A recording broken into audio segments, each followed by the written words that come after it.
Okay. Hi everyone, today Taylor and I are taking you on a trip.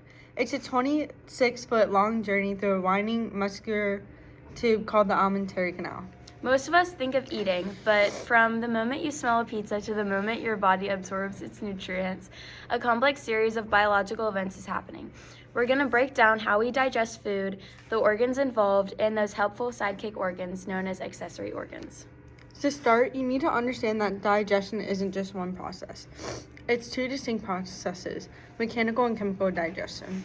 Mechanical digestion is the physical breakdown of food into smaller pieces without changing its chemical makeup. Think of it like a rock tumbler crushing.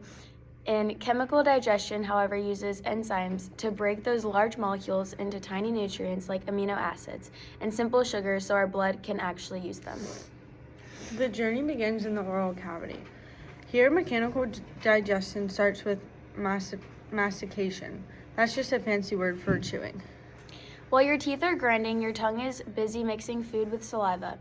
And if you look at the roof of your mouth, you'll see the palate. The front is the bony hard palate, and the back is the muscular soft palate, which ends in that dangling tag called the uvula. We also need to talk to you about the border guards of your throat, which aka are the tonsils. There are 3 different types. There is pharyngeal tonsils, which is the adenoids, which is high up in the nasal cavity. And then the second type of tonsils are palatine tonsils.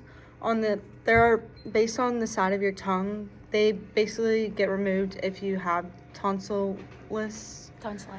There you go. Lingual tonsils are the third one, and those are at the very root of the tongue. They're basically to protect. They contain lymphatic tissue to help fight off infections before it gets deeper into your system. As the food leaves the mouth, it travels through the pharynx and down the esophagus. So right here is the esophagus, which will lead to the stomach. But what is this tube actually made of? There are 4 layers of the alimentary canal wall. This structure is consistent from the esophagus all the way to the end. The first one is the mucosa, which is the inner lining the innermost lining that secretes mucus and enzymes. And then the second one is the submucosa, which contains blood vessels and nerves to nourish the tissues. And then third is, do you want to try and say that? Oh, the serosa. The third one, this one? Oh, muscularis. Yes. That is the muscle layer that actually moves the food, and then the serosa is the outer protective layer that lubricates the outside so organs can slide against each other without rubbing. It's very harsh. Mm-hmm. Now, how does food move? It's not just gravity. And there's 2 different types of movement. The first one is mixing movements, which is also called segmentation. And this happens when mostly in the stomach and in the small intestine. It's a rhythmic waving that mixes food with digestive juices. And then the second one is called propelling movements, which is peristalsis, and it's a push. A ring of contraction moves down the tube like a wave, pushing the food ahead of it. It's so powerful that you can swallow food while standing on your head. Wow. Just a little fun fact you can throw in there. Yeah. But definitely don't try it. Don't try it. Okay, so let's label the mouth, which I'll find another piece for the mouth.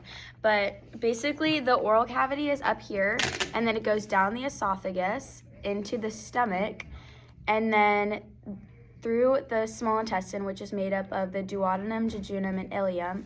And then, yes, there's the mouth. And then it travels through the large intestine, which is on the outside, through the rectum and the anus. But the canal, this whole thing doesn't, work on its own. There's, accessory organs, which is just, kind of, behind everything. And the accessory organs are organs that, food doesn't actually go through, but they're vital for the chemical digestion, they're needed.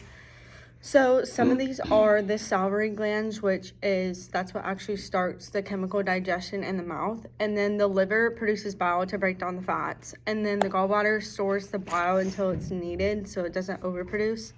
And then the pancreas secretes a cocktail of enzymes into the small intestine to break down everything, which that can include the carbs, the fats, the proteins, everything that it involves. And basically, to wrap it up, your digestive system is a 24/7 factory, and it uses mechanical force to crush chemical enzymes to dissolve them, and a highly organized 4-layer tube to move everything along. And then basically without these accessory organs like the liver and the pancreas or any of the protective, like the tonsils at the entrance, the alimentary canal wouldn't be able to turn that pizza into the energy you need to sit down through the anatomy class. That's right. So basically everything that wraps up, that is from the esophagus all the way through the canal, which again is 20 feet long. Yes. 20, yeah. There's many different parts of it, and yeah, it's very interesting. Hope y'all enjoyed. Bye. Okay, also, here's a fun fact for y'all. The small intestine is roughly 2,700 square feet, which is the size of a tennis court. And So then it's pretty cool. one more quick little fact is the alimentary canal is also known as the second brain, which is the digestive system has its own independent nervous system, which is the enteric nervous system that controls the muscle contraction and the hormones. Yes.